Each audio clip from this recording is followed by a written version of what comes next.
Hello everyone and welcome to the 60X Business Show. My name is Kitumaini and together with my guest we'll have different conversations about business, entrepreneurship and life. This is the show you've been waiting for. Stay tuned.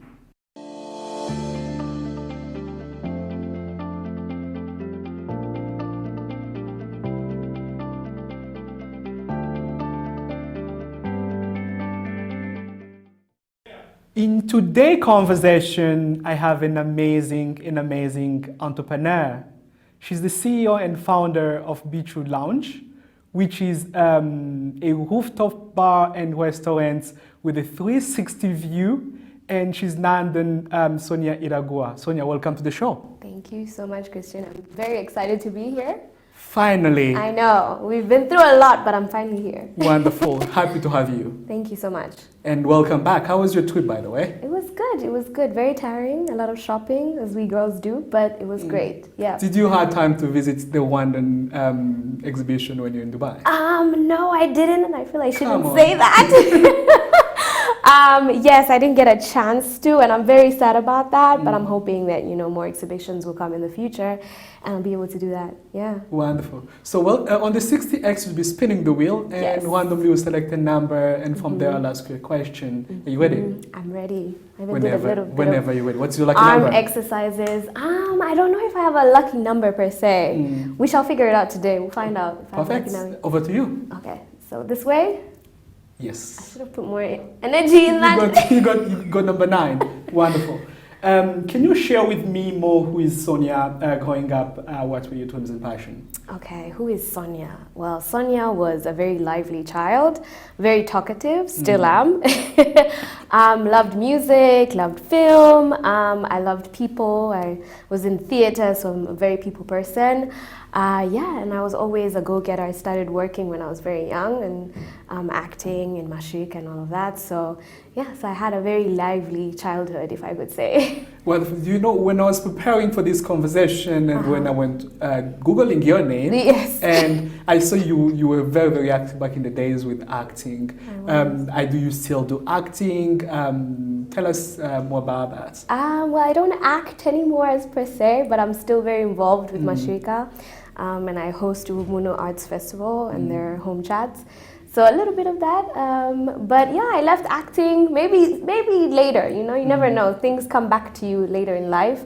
But for now, I like the hat that I'm wearing, which is, bar owner. Wonderful. And talking about bar owner, you are a boss lady. You started your company. You launched last year during a pandemic. Yes. Can you share with us the journey about Beach Lounge? How did the idea came to life and your journey and experience as an entrepreneur now? Yes, so even the whole aspect of being an entrepreneur is very new to me. So when that word comes, my ears tingle. But yeah, the journey was I moved back to Kigali in 2020, I think in August when the borders opened, and figuring out what to do. My background is marketing and branding. And I saw this space in town and I felt, I don't know, it just spoke to me. Sometimes you have this creative urge and you find a spot and things click. And that's how this whole process has been, just clicks and clicks throughout the process. People I've worked with, other interior designers that have come and, given me a lot of advice, other entrepreneurs that have also come and given me a lot of advice. I needed a lot of it. And all of that clicked. It was a 1 year in the making. We were constructing the space for 1 year because of all the lockdowns that we had. And finally, last year in December, I could showcase the vision and people can come and actually, give me feedback on the food, on the drinks, on the space. So yeah, it was quite a challenge. And honestly, if you told me at the beginning of 2020 that this is where my life would be right now, I would have laughed in your face. I would have laughed and told you were lying. But this is how life is. It's very crazy. Definitely, and you're doing an amazing work. I've visited the place a couple of times, and I can really tell everyone go in town, check a Beach Lounge. There's an amazing rooftop bar in the city, and They have an amazing view at night, and the food is awesome. For me, my favorite there, it's their steak, and I can testify. Can you share with me, I'm more interested about your experience as an entrepreneur. How does it feel to be an entrepreneur? Running your venture, do you feel it's a prestige? Is it it comes with a lot of responsibilities? It comes with a lot of accountability. Share with us about how does it feel for you? Well, it's scary. It's one of that feeling of anxiousness, constant feeling of anxiousness, which I think it's good, because if you're an entrepreneur and you don't feel scared all the time, I think then you're too comfortable and you don't want to, adapt and move and change. So for me, it's been from, starting and constructing something from the ground up, to seeing the vision come to life, and then to having now running the place, having, staff, having, to interact with customers. So that's a whole other aspect that, you don't really think about because you're tunnel vision on one thing. So it's been quite challenging, if I may say. I mean, moving from just dealing with construction and timelines, and, you go and you're like, I need this done in 2 weeks, and you find out you've been doing it for a month or 2 months. But just, patience and learning how to adapt. I think that's one of the biggest lessons that I've got out of this, is to learn how to adapt and to be okay with making mistakes. Because I feel like most of the time they say you have to be perfect. But sometimes the mistakes are the ones that, teach you the most. And all the mistakes I made, honestly, have helped me get to where we are now. If I didn't make a mistake, maybe choosing this contractor or choosing this, state, or, doing this and that, I don't think we would have had Bichu as it is now. And I'm very grateful for that. And I can't wait. I know most people are like, we don't want to make mistakes, but I can't wait to make more mistakes in the future, because that's what grows us. And that's what keeps me hungry and keeps me fighting to do more and to keep changing. Yeah.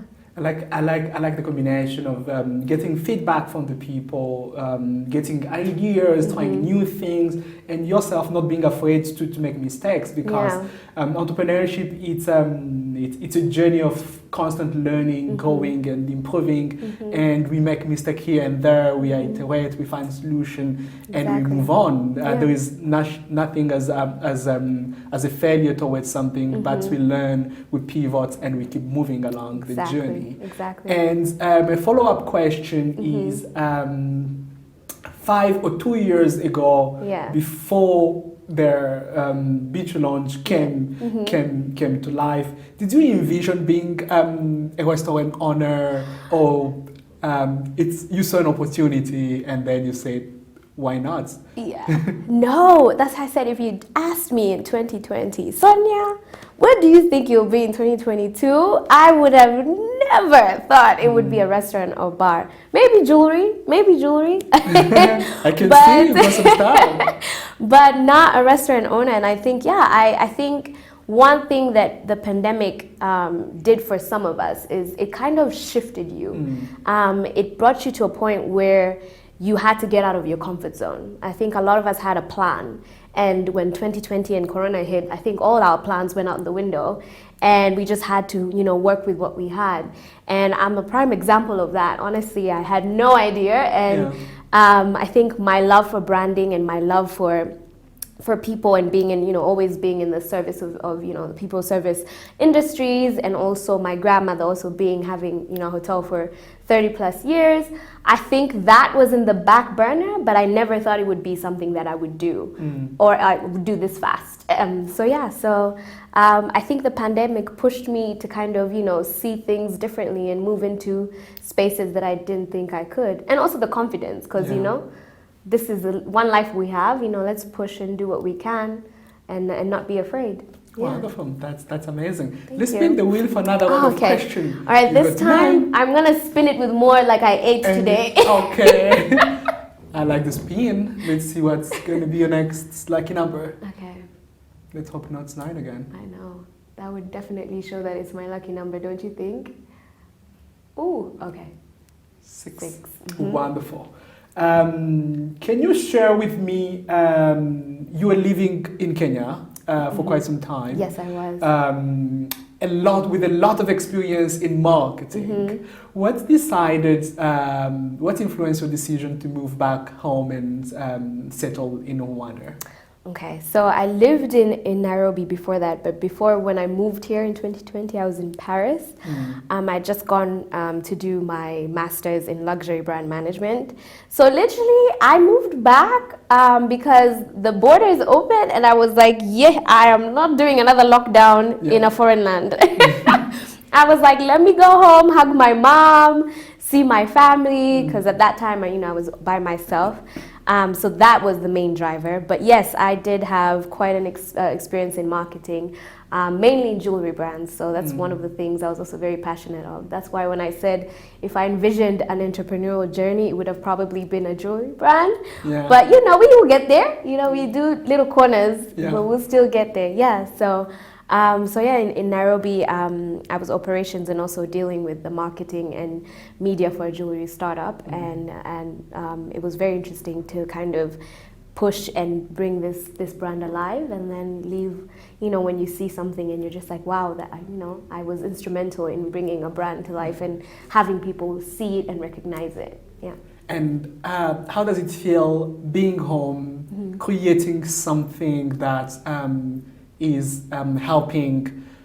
contributing to the country economic growth and also impacting people around you? How does that make you feel? I mean, it's very humbling. I think the major drive for me is always to kind of push my country, my homeland. I think me opening a space is for the love I have and for the potential I see in all of, from the bars and the restaurants that I've seen that have come up that are more, seasoned in the industry, to some of us who are starting off and who also have, a vision of seeing the city live up, and liven up and, give, the Nairobis and the Kampalas a little, run for their money.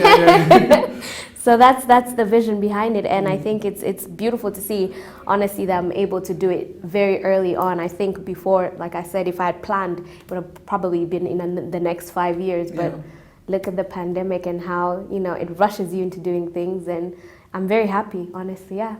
Wonderful. That's amazing. And my follow-up question, I would like to understand what is B2 target market? Okay.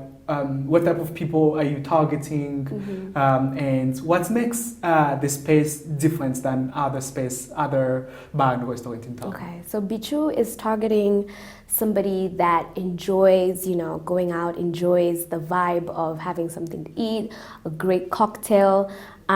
We want a more seasoned clientele. Not to say that, I say seasoned because anybody can be in there in that mark, but we really want to tap into customer base that really is looking for different things, different places to go, different events, and coming to Bichu when we have different events and enjoying it. Just coming out of their comfort zone and doing things and trying new cocktails and trying new shots and shooters. We want to be in a space of reinventing ourselves and keeping it fresh and keeping our customers on their toes. So the customer that always wants, to see something new and is excited about it. Yeah. Beautiful. And as an entrepreneur now on this journey, what are the things that you're learning that you had no clue about before starting? Wow. Patience. But I think that is like generic, but honestly, the level of patience, I think people say patience and it's like a general blanket of patience, but there's a different kind of patience when you're running, especially in the hospitality industry, and also something else is just being able to, take criticism and not take it personally, because when it's your business, it's your baby, you take everything a bit personally, and learning how not to do that, learning how to step aside and step away from that, and seeing it from now as a site of how can we do better, or what is it that we can do to change, ensure that this is, this is received a different way, in the way that we want it to be received. So yeah, those are the things I would say as well. Wonderful. Yeah. Let's spin the wheel for another round of questions. All right, I'm going to do a little slow one this time. What's going to be your next lucky number? 8. Okay. 8. Wonderful. Wow. Okay. We've seen you pushing your brand a lot on the socials, and through different social media platforms. how are you leveraging your marketing experience to push Bichu Lounge? Yes, in fact, actually, what I always say is Bichu will be my portfolio because everything I have really thrown all my my skills and my ideas into it. But I leverage it on, creating fresh content. I feel like a lot of the times restaurants, you're used to, just the little pictures or the usual videos, but we wanted to do something different. We want to, make the videos a bit more eye-catching, just show the vibe and show the soul. Because I feel like for me, Bichu, it having a soul and a vibe and people can resonate and connect with is the most important thing for me. I want somebody to come and be like, you know what, I feel it. Like what you're saying, I went there and I felt it. That's very important for me. Yeah. And I think you guys are doing a good job. Keep it up. Thank you very much. Wonderful. And my follow-up question, you running the business during the pandemic. Yes. What are some of the learnings that you've acquired running a business during Corona time? Yeah. And that's going to help you make some strategic decision moving forward. Yes. And what are some of the challenges that you've been facing? Running during a pandemic nothing is a constant. Things change overnight.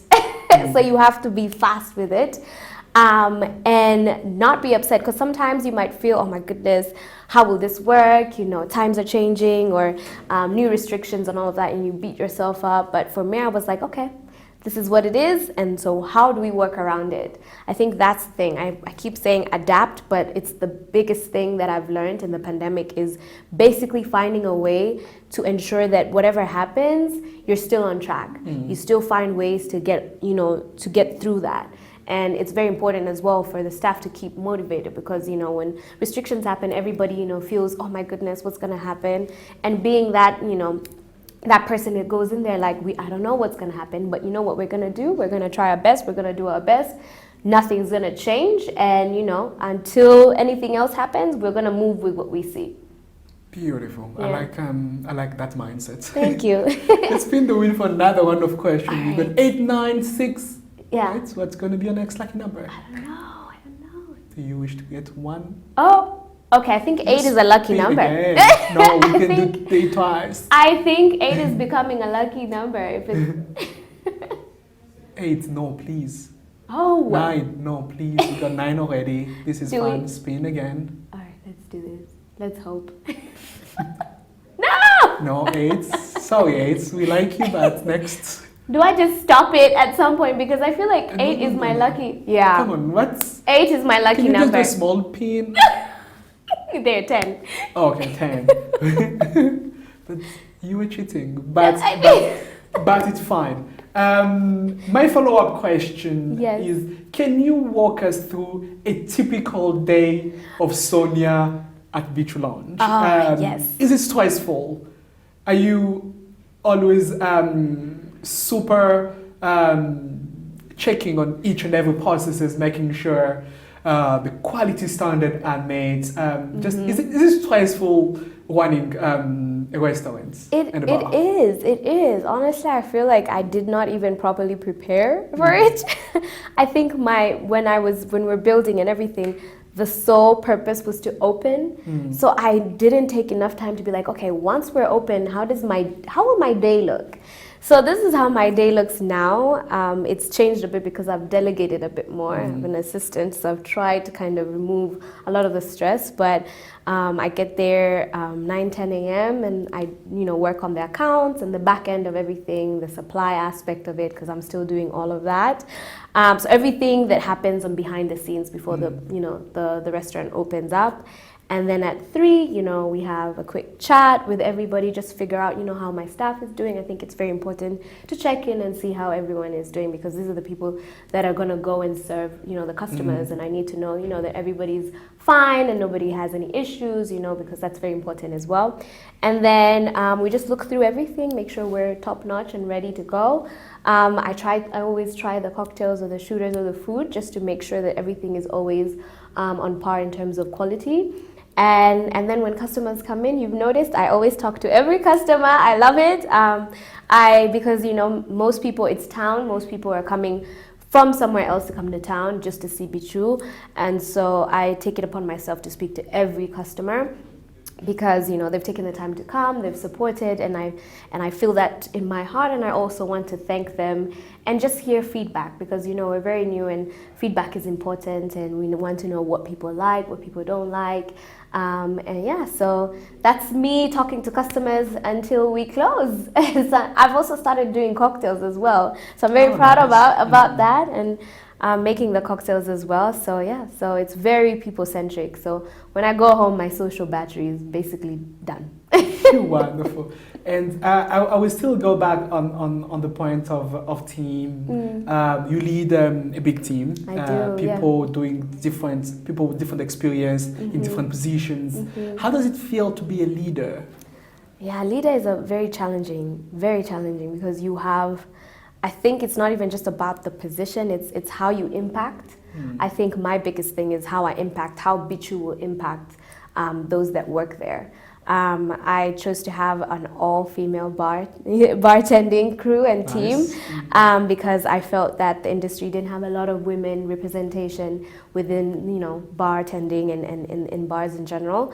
And that was something that I really wanted to do. And being a leader, being that, I have all women, it means that I have to also be aware of, it's a bar, how to properly make sure that everything is on point, and just to ensure that my staff is at their best and also feeling their best. I think it's beyond just ensuring that they're doing their best at work, but also they're feeling their best. From where I stand, for me, it's Bichu becomes bigger and becomes more successful when I also see my staff happy and also successful. Because it's a direct arm and representation of what the brand is. So that's very important to me. So me being a leader is how much impact am I, having on not just the customers and people who come in, but also from the people that actually work for me and have kind of put their faith in me that this is where we can go and this is where success can lead us. Wonderful. Yeah. And talking about brand, how would you like to position your brand within the London market? Wow, how would I like to position my brand? That's a good one. I want to position my brand. I would say one thing why I called it Bichumu, which is something that's ethereal, that's sky high, that's something that people look up to. If I would say, that's why I chose that name. It's something, it's in the clouds, it's things that, we want to aspire to be, and that's where I want to position it. I want to position it as a point of where everything we do from, who works there to who comes in, we want to shape and leave a mark. I think that's the biggest thing, not just, leave a mark on, oh my goodness, they have the best cocktails, but also leave a mark on, that's how I felt, that's a feeling that I always felt. Bichu had this thing that, we can't explain. I want the unexplainable. Yeah. Like something linked to like a unique experience. Exactly. When someone will just go and on top of talking about the food and the cocktail, exactly, everyone will have their unique way of expressing their experience at the space. I don't want anyone to use words. I want somebody to say, you know what, go and experience Bichu. Wonderful. Yeah. That's so amazing. Thank you. I would like to understand, as an entrepreneur, do you have a moment in time running your company, especially during the early days when you felt like, oh my gosh, I did not anticipate this. This is too much, and you almost wanted to give up. And how did that make you feel? Yes, and I actually even tweeted about it, and it went, and the tweet really did numbers. And I was like, what I tweet about Bichu, why doesn't it make numbers? No, but I did tweet about it. I think it was one of the times, I think during the rainy season, it was a bit tough, because when it rains, in Kigali, things, if you had plans, they either change or they're postponed. Yeah. So the rainy season and it starting very early really did do a did give us a little dip in numbers, and it was basically didn't go as what we had planned. So at the point I really sat and I was like, because I have responsibilities now, I have staff and I have everybody. If it's just me, okay, but I felt, the heaviness of everybody else that is now kind of depending on Bichu. So I did have that moment where I was like, am I crazy? Like, is this okay? Was I too early? Maybe should I have waited another year to see if things, But then I had great response online and also friends that just who are entrepreneurs themselves. And they just came and they told me it comes with the territory, you know, and what you do is just you keep trudging on and you keep pushing on and you know, sometimes it will look, you know, like it's foggy and you can't see, but that's the time when, you know, you put your feet down, you put your, you know, all your strength down and do better. And so yeah, so that was my little time for me to be like, oh no. But you never stop feeling these things. I think it's a constant. I think it just changes in the degree or in the level of how you feel. I think you never stop feeling, you know, apprehensive or am I doing right and everything. But it just changes because you get used to it and experience. And you now know, you know, how to, you know, navigate and just experience, I guess, in a nutshell. Yeah, so as Sonia said, being an entrepreneur, being on this journey, it's not always about high moments. There are also low moments where you feel really down and you start questioning, was I too early? Yeah. Do we have the right products? Our customers seeing us? Our marketing efforts being seen by the public, those moments will always be there. And as you said, you still need to keep your feet on the ground and keep pushing because your resilience is what is very, very important to reach the finish line on this journey. Yeah. I'd like to understand, Sonia, what is the long-term plan of the company? Where would you like to see yourself in the next coming future? Well, so now that I'm now in the hospitality industry, I've been bitten by the hospitality bug, if I may say. So I have everybody's just like, they come and they're like, we love this. So when are you opening the second one? And I'm like, wait, hold up. Let me first get through, you know, the first one. But yeah, I see myself hopefully, you know, having more chains of Bichu around and maybe in the future also starting that jewelry line that I keep talking about. But yeah, for me, it's just, you know, continuing just spreading joy, spreading happiness and just spreading a good vibe and through whichever business, other business, you know, endeavors that I choose to do in the future. Yeah, that's my biggest goal, and just to be happy while doing it. It's wonderful. Good luck with that. Thank you. And let me wrap up this conversation with my last question. Yes. What are like top 3 advice that you've acquired in this journey that you can share with other fellow entrepreneurs out there? Okay. Always believe in your gut. I think there's this thing of where there's sometimes it might be shaky. You're hearing all these things in your ear, you know, can I do this, can I do that? Always believe in your gut and always believe in the aspect of that you can do anything, that you put your mind to it. I think that's the first one. The second one, I'll go into construction. Always have a plan and be firm. I think as a woman, and also in that aspect of me constructing, I was dealing with a lot of men. And I think that my biggest thing was to be firm in what I believed in, because sometimes, you know, they can come and say, no, this is how it should go. That is how it happens. But as a woman entrepreneur, just believe in yourself and don't be afraid to speak up for yourself and be firm and say, this is what I want. This is how I want it. And don't be afraid to do that. You know, I think if I did not do that, I don't think Bichu would look the way it looks now or have the things that it has now. And the third one is enjoy it. Enjoy the moments. I think for the longest time I was on tunnel vision on getting to a certain deadline or getting to a certain finish line, that I didn't get to enjoy the smaller, you know, achievements, getting from one phase to another. And honestly, it took my friends when we had opened to sit me down and be like, Sonia, you did this, like you should be proud. And so I wish I had done a lot more of that, and I hope that, you know, other entrepreneurs will enjoy those moments. Those little moments are everything. And also, you know, capture them if you can. Wonderful. And by that, we are coming to the end of this conversation. And my guest was Sonia Hiragura, CEO and founder of Bichu Lounge. Thanks a lot for making it to the show. Thank you so much for having me. I appreciate it. Wonderful. The conversation continue on social media using the hashtag 60xbusiness. Till next time, be safe, wash your hand, wear your mask. My name is Kitumaini, and you're watching KC2.